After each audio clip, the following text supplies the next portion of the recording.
interviewed Deirdre Nelson on March 13th, 2020. When we spoke, Prague was in the first stages of lockdown, and restaurants were still open until 8 p.m. There were only a handful of cases of people with coronavirus in Winnipeg, where Deirdre lives. In Prague, there were 141 cases according to Wikipedia. Since that time, both Canada and the Czech Republic have tightened lockdowns, and most people in both Prague and Winnipeg are working from home. Prague, however, has loosened the lockdown and is continuing to do so. For example, some restaurants with outdoor spaces are allowed to serve people in those spaces if they follow the 2-meter distancing protocol. This episode is not about the coronavirus pandemic, but as I listened back to our banter, much of which didn't make it into the final edit of the podcast, I was reminded of how much has changed in a relatively short time. If you or someone you love has been touched by the coronavirus pandemic, I hope that you are doing better. If you're grieving a loss at this time, I'm sorry for your loss. I discuss grief and supporting yourself for others who are grieving in episode 20 of the podcast. For the past few weeks, I've interviewed various people about life in the time of coronavirus, while also discussing other significant changes in their life. As countries and individuals look at how to transition out of lockdown, we, individuals, are beginning to look forward to change and improvement so that we're not confined to our homes. Listen to this wide-ranging conversation between me and Deirdre about travel, teaching English in Korea, making friends, changing tastes. We even get into a discussion about the Cosby Show and other shows from the 80s. Through it all, Deirdre shares an important message: to follow your heart. Listen to this episode as inspiration to think through what is holding you back and how you can find your way to living your life. Let's get started. If you could start off by telling us, where were you born and where do you live now? Okay, I was born in Kingston, Jamaica, many moons ago, and I live now in Winnipeg, Manitoba, Canada, but I've lived in other places between now and then, but here I am. If you had to look back at the course of your life, what was the choice that you made that had a domino effect? If I had to look back, not that I've ever done that, but I have on many occasions, I look back and I think in 2003, I was finished school and I was working and I just wanted like a change. I wanted to just do something. So I went to teach English in South Korea.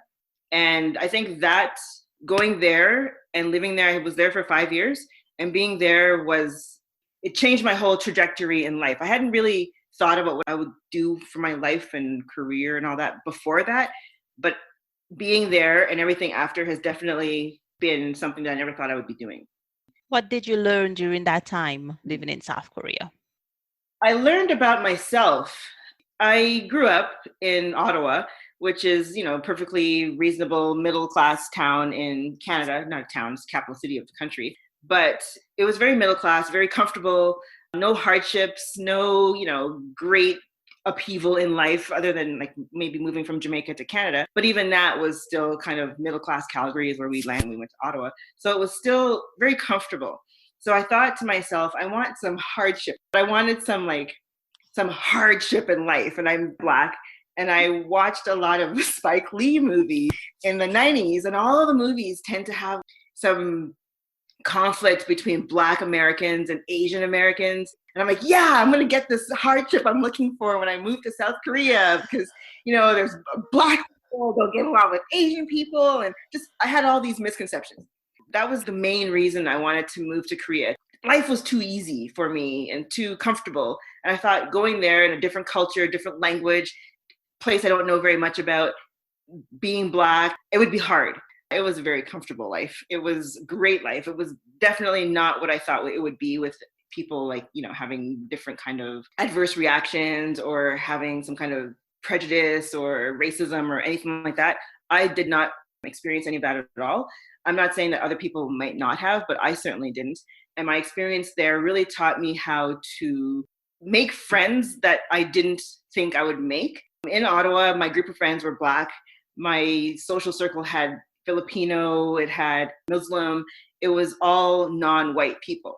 So moving to South Korea, I'm the only Black person amongst another bunch of expats who were also white, and then Koreans. So I had to make friends with people who I would normally not make friends with when I was living in Ottawa.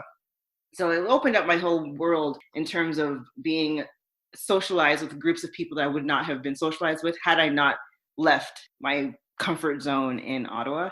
And then through that, I moved back to Ottawa when I left Korea. And I just opened up and started meeting a larger group of people, not just the high school friends that I had or the college friends, university friends, just a larger group. And then I met my husband, who happens to be white. And I think if I wasn't in that headspace of being open to meet other kind of people, I would not have given my husband a chance, because it's based on the fact that he was white and I'm Black. And before that, I would never even think of it. Oh, really? That's so fascinating to me, because it never came in my mind before living in Korea to date someone who was not Black, not even Jamaican. it's kind of blowing my mind that you left Canada or Ottawa, which is majority white. Yeah. And then you moved to Korea to realize that you could have friends that are white. Right. Yeah, absolutely. So we went from Jamaica to Calgary and then Calgary to Ottawa. And I moved to Ottawa in like 5th grade. And even in Calgary, which is a pretty white place, and I was the only Black kid in my school until my sister came along, I became friends with the other non-white person who was Chinese, who lived across the street. So we just became friends. And yeah, I knew white kids, but I didn't really play with them. So in Ottawa, as you just said, it was a very white place, but still, elementary school, I would gravitate towards Black people. And I had maybe 2 friends, like actual friends, who were not Black in elementary school. And then in high school, it was mostly Black friends. And then university, it was the same. So yeah, I was going to Korea, where it's an expat community, and everybody there, no Black people went to teach English at the time. So I had to be friends with Australians, New Zealand, British, Canadians, and most of them were white guys. So I just got to know white guys really well. I never thought of those things beforehand. Getting out of my comfort zone, I learned a lot about how Black people are seen in different parts of the world, especially Black women. So it was a lot of dispelling stereotypes with my students that I had. And it was a real eye-opening experience. It's the greatest I've ever had. You must have felt something similar, though, when you lived in Japan, right? I would say that I stood out in Japan, and people who were darker skinned stood out even more than I did in terms of getting stared at, being pointed at. Sure, yeah. There was a lady that I knew, African American from Texas, quite dark skinned, and she would always talk about how people would be staring at her, and anytime she tried to make eye contact, their eyes would kind of disappear. People would never make eye contact with her, but she always felt their eyes on her and whispers around her. And I didn't really have that experience. I felt seen. It's kind of funny because sometimes I've felt more invisible in Czech Republic than I did in Japan. Like I didn't feel that people were avoiding eye contact with me.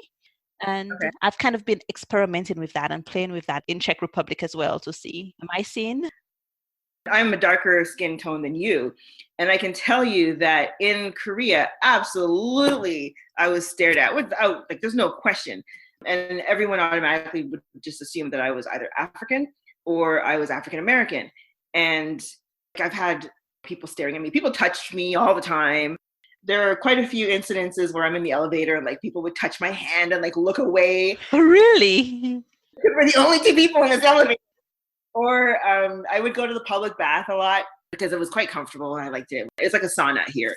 And, you know, older women would touch my legs, but they wouldn't realize it was like not a mud pack. And then when I'd start moving, and they're like, oh, no. There's lots and lots of that stuff. Or kids would stare at me because the neighborhood where I lived, there were no foreigners. Mm. And I volunteered teaching disadvantaged kids English. So when I would come in, they would just like stare at me at the community center. I'd make faces initially, but then kind of, you know, become friendly because I looked at it as an opportunity that a lot of the people there didn't have a chance to meet Black people or didn't know about Black people. So this is a perfect opportunity to teach and to showcase and to show and break those stereotypes. I did meet African Americans from the US military or other teachers eventually. And a lot of them looked at it as, oh, they're so racist and the stereotype, like all these kind of things. And I'm like, well, it's a chance for you to teach, and it's a chance for you to show a different view from what they think you are, because they watch the same movies that I watched with Spike Lee and whatever Hollywood garbage. And it looks like Black people are aggressive and like get angry so quickly and ebonics and whatever. So this is a chance for you to show that's not the case. So eventually people would come around, and I had some excellent friends that I still have today that are Korean. It was a thrilling, wonderful experience. So you have to go with an open mind and be aware of who you are and your actions and how people are looking at you. And it just made me more self-aware. If a kid sees you and like you're nice and friendly, then they'll have that for the rest of their life. Like, oh my God, I met this great Canadian woman. She was Black. And they'll have that positive image of Black people or Black women because of that first experience. There was just so much to show and do and learn about myself and people. That's something that I wonder about, because sometimes I don't think that something is racist or that something is a microaggression. And then I talk to other Black people or African American mostly, and there is a different concept of what that behavior is or what it demonstrates. Right. For example, if somebody wants to touch my hair, I never quite know how to feel about it, because on the one hand, I'm like, well, if you're curious, like I'd rather you ask me than try to do it surreptitiously. Right. And on the other hand, like, I mean, I'm not really a doll. And so do you know me well enough to be asking me this? Pull out and play with. Yeah, sure. So I'm always kind of torn around stuff like that. Like I'd prefer people to bring things to the surface than to just keep it below the surface. But I'm never quite sure how to feel. And at the same time, I have to be careful that my reaction does not represent all Black people. Yeah. So now my hair is short and natural, but I've had like long, relaxed hair as well. And I've had in Ottawa, in Korea, on my various travels, people come and touch your hair. And they're like, oh, you have good hair. I'm like, Black people have done it. White people have done it. Like, it's ridiculous. But I look at it, especially if it's a different culture, a culture that's not exposed to Black people, Black women, whatever. And someone's like, oh, can I touch your hair? Yes, I want you to be open and come up front with it. And I will say, sure, no problem, because it's a chance for people to learn. I think there's a lot of, microaggressions, and it could be misconstrued as racism or whatever. But I think if it's coming from an honest place where someone wants to learn. Curiosity as opposed to judgment. Right. Sure. My husband and I, before we started becoming serious, we had these conversations. I took him to see good hair in one of our first dates because he wanted to know. He was genuinely a curious person. This is when we were just friends. So if the person is honest, curious, they're coming to you a place of not malice, but just genuine curiosity. There's no reason to think that is racism, microaggression. And even if it is, it's a chance for you to teach. It's a teachable moment. I think if someone comes and we react in a offended way or react whatever way that's construed as negative, that just plays into the stereotype of what people think Black women or Black whatever is going to be. And that's certainly not who I am. And I'm totally okay with, yeah, sure, yeah, touch it, yeah. It's softer than you thought. Yeah, sure, like whatever.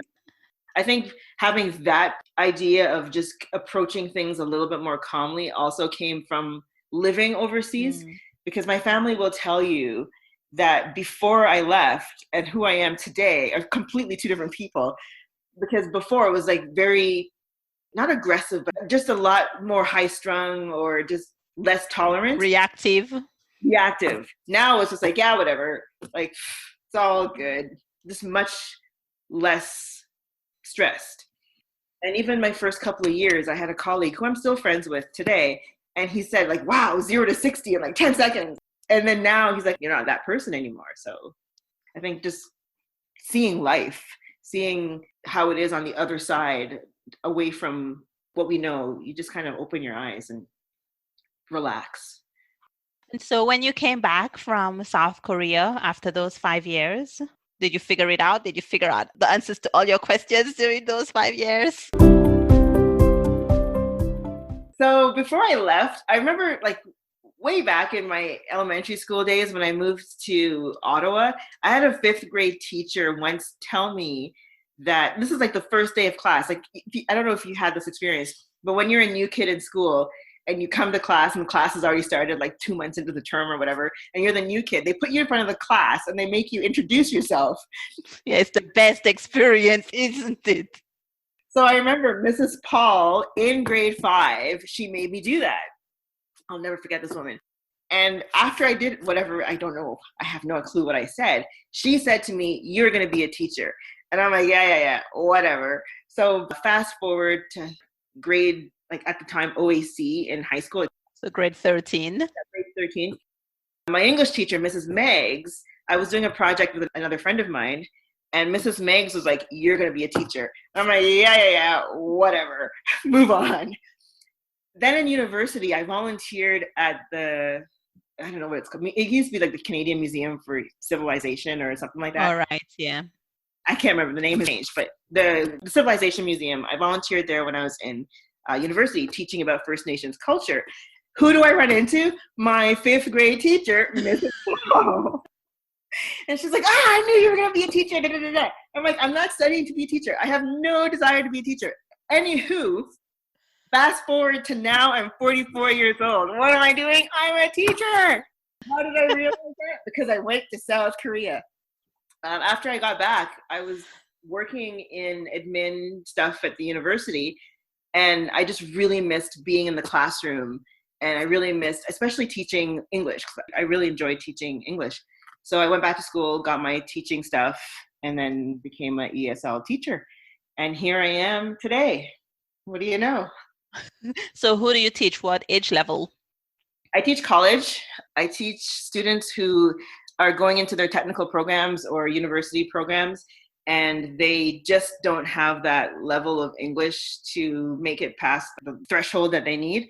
So I teach them essay writing, presentation skills, like reading skills, the academic skills that they need to be successful in university. So they're generally 18, 19, 20. They're still students. I do get the occasional older parent, like older student, who wants to go back to school, so they have to come back and do their English levels to get into the program. But yeah, mostly older teenagers and young 20s. What do you think Miss Paul saw and the other teacher as well? I don't know, Mrs. Meggs and Mrs. Paul. I have no idea. Mrs. Paul, her and I kept in touch, but then sadly she's passed away. But I don't know what it is. I never did ask her, but I think Mrs. Meggs once said to me that I had a command of the room. And my drama teacher also said that to me in middle school, that I had command of the room. At the time, I didn't understand what that meant, but now I know. When I have people come and evaluate me when I'm teaching, they're like, when you come in, students pay attention, they're responsive. There's a presence that I have in the room, I suppose, that makes people want to listen. I guess that's what she saw. But at the time, I didn't know that. I'm grade 5. Like, what do you know in 5th grade, right? So surely along the way, as you've kind of made those changes and made those decisions of things that you would like to change, you've faced some challenges. What are some of those challenges you've had to overcome? My self-doubting. I generally like to think that I'm a positive, I wouldn't say go-getter, but just a positive mentality kind of person. And when people are talking, I'm like, I'll big myself up and yeah, I can do it. And I'm so great. But then in the quiet moments when you're by yourself, you're like, am I so great? Can I really do it? So I do have that self-doubt, just getting past that and getting over that. A lot of the situations that I've been in, I've been the only Black person or I wouldn't even say the only woman, the only Black person, period, in the room. So getting past that initial, okay, I'm the only, whatever, or the challenge of not being heard or being passed over or not being taken seriously. I've had to get past that. Negative reactions or negative thoughts and words from people in my life who are like, why are you doing that? There's no reason for you to do that. Just, oh, you can't do that, or no one's ever done that. Like that kind of negative talk. When I made the decision to go to Korea, I didn't have the most supportive network of family and friends to say, yeah, that's a great idea. It was a lot of like, why? What are you doing there? What are you going there for? Like that kind of thing. And I went and had a wonderful time. Now everyone's like, oh, that was such an awesome thing that you did. And the younger people in the family are like asking me for advice and tips and how they can do it. And, you know, it's opened their eyes. So it's just trying to get over that, yeah, the negative talk for myself, from other people, what people think that you should do, they think you should be. That's mainly, I think, what it is. I always wished that I had had more exposure to know what was possible when I was younger or in high school or in university even, because I think sometimes when you're in the Caribbean community or in the Black community, and I have to say my college counselor was not very supportive in terms of letting me know what the options were. But I think it's really helpful to have those stories and to see other people who look like you, who are able to do these things.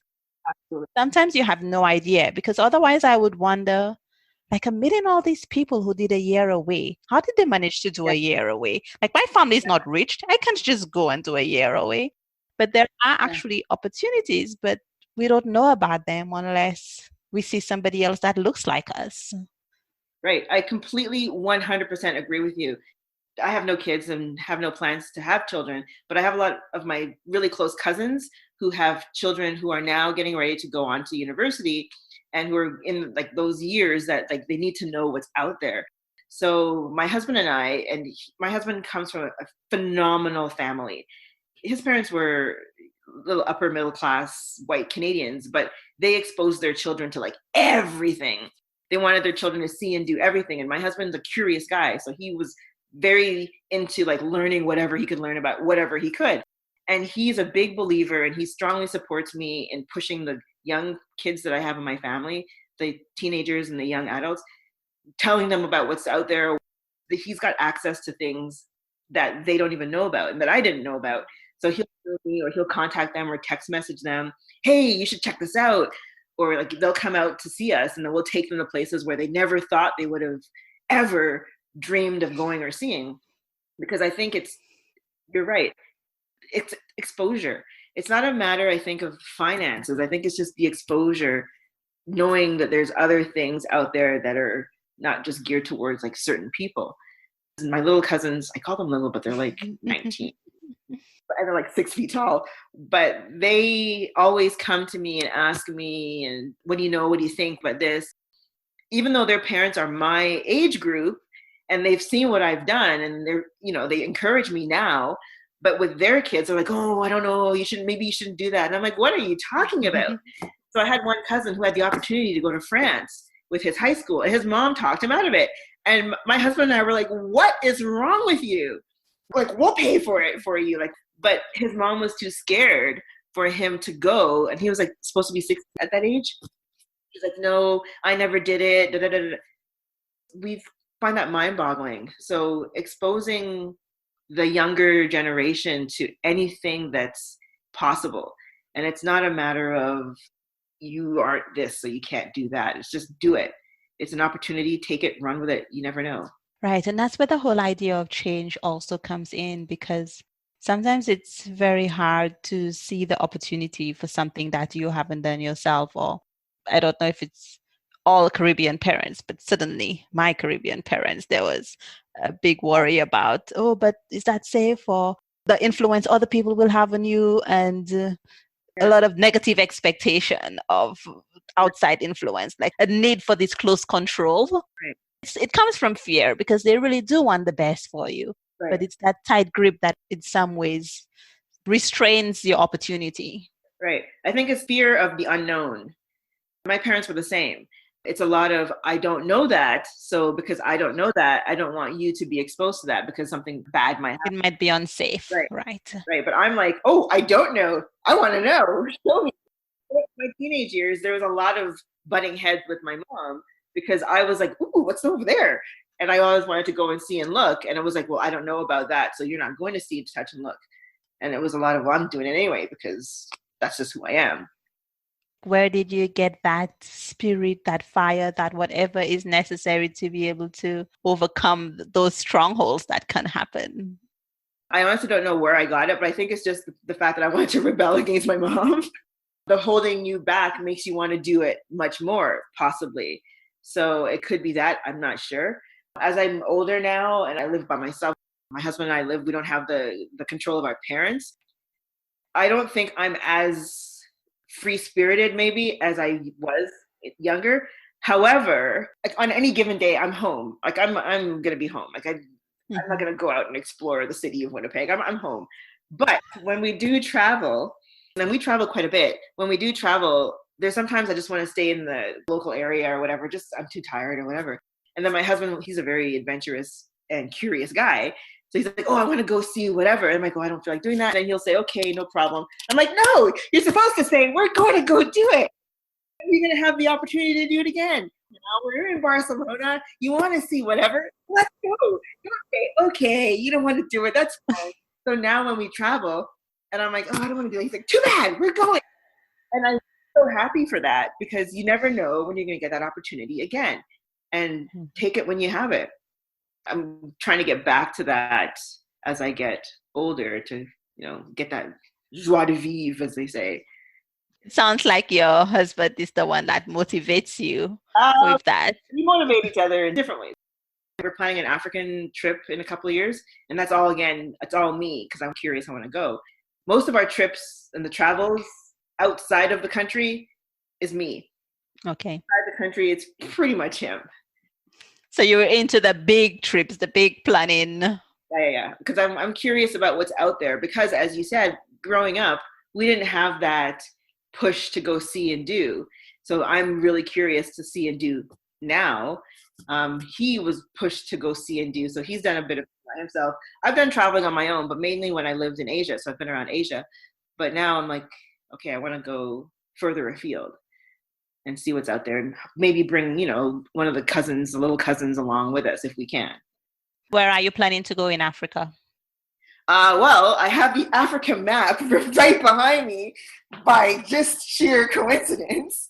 Actually, Stefan, my husband, bought it for me for my birthday, so I got to put it up. So we're thinking of Tanzania, Kenya, that kind of area. So East Africa, but we haven't really gotten too in depth yet. There's this Queen Sono series on Netflix, and it's the first Nigerian show that Netflix has produced. Would it be the first Nigerian or the first African? I think the first African, actually. And I think it's Nigerian. But the opening scene has a shot of Zanzibar. Ooh. It's a little bit gory. Gory how? Some of the scenes get pretty violent. Oh, yeah. Okay, I'm not into that. That's another thing, actually, if we're talking about change. My tastes in movies and music and entertainment in general has definitely changed. I don't know if it's because I'm getting older. I don't know if it's because of the environment that we're living in now, the state of the world. I am very nostalgic for the good old days, right? I think it started with maybe even, this is going to sound terrible, and my husband thinks it's the worst thing ever, but I'm going to say it anyway and put it on the podcast. When Bill Cosby was charged with sexual assault and the whole trial, I was really nostalgic for the Cosby Show and just like the whole 80s good feeling, like wholesomeness. So I bought it went on a ridiculous sale on Amazon, and I bought the entire Cosby Show box set for like super cheap. And then I bought like Little House on the Prairie. I'm trying to buy Golden Girls, like all this old, wholesome, just this family kind of good 80s feel good stuff. Right now, it's just like with the coronavirus, but even before that, just all the negativity that you're hearing in the movies and the media, and just it's so depressing. It's awful. I'm always so conflicted about Cosby and all of that stuff because I can remember when my little sister, I can remember her discovering the Cosby Show. She's 24 years old. Right. So I can remember her discovering the Cosby Show on YouTube. and just watching series after series and being so enthralled by it, just it being, like you said, such a great feel-good show Right. to watch. Finding out about Cosby's crimes, I think that tarnishes the whole image of. Well, I don't know. Again, when the whole thing happened, I just ran out and bought the box set because it was cheap. I'm like, this is the time to buy it now. Like, and just, I don't know if he gets any of the proceeds or whatever, but the actors involved in the show shouldn't be penalized. I think if there's going to be syndication or whatever, I think they should, it's nothing to do with them. So they should still get the royalties. But I look at the Cosby Show, I guess I can separate the man and his action from the show on a grander scheme, because the show was so groundbreaking. It was so important, I think, for Black people on TV. So yeah, Cosby himself was he's a bad guy. But the show, the Theos and the Vanessas and the Denises and the Claire Huxtables, like that, seeing that and the creation of that on TV is so important, I think, to the culture. When I watch it, I'm like, I do make comments. I do kind of, I'm like, I know what you're really doing, but you have to appreciate all the other actors and the messages of the show and all that. So it sounds like even though you can separate, it has kind of changed a little bit the tenor of watching the show for you. Absolutely. It's tainted, but I can still appreciate the show for what it is. Like, there's absolutely going to be that taint. But I think in the culture that we're living in today, we're going to find out everything is tainted. Nothing surprises me. If someone like, Kobe Bryant just passed away, he was tainted. Like, everything has something. You've talked about how you try to encourage your little cousins. Yeah. What advice do you have for somebody who's listening who might feel a bit stuck or who's not sure? I think at least what worked for me is follow your instincts. Listen to yourself, because I can say at the end of the day that I lived my life. I didn't live for someone else. When everything is wrapped up and said and done, the decisions that I made were mine and mine alone. The mistakes I made were mine and mine alone. I can't point to someone and say, because of you. I can say and take ownership of whatever mistakes, whatever actions, whatever path, whatever success, failure, whatever, it was mine. So follow your gut. Everyone has intuition. Everyone has that little, Jiminy Cricket, your conscious, be your guide. Like, everybody has that, and truly follow that. If you feel uncomfortable with a decision that you're making, you can feel it in your stomach. Don't go down that road, because you can feel that.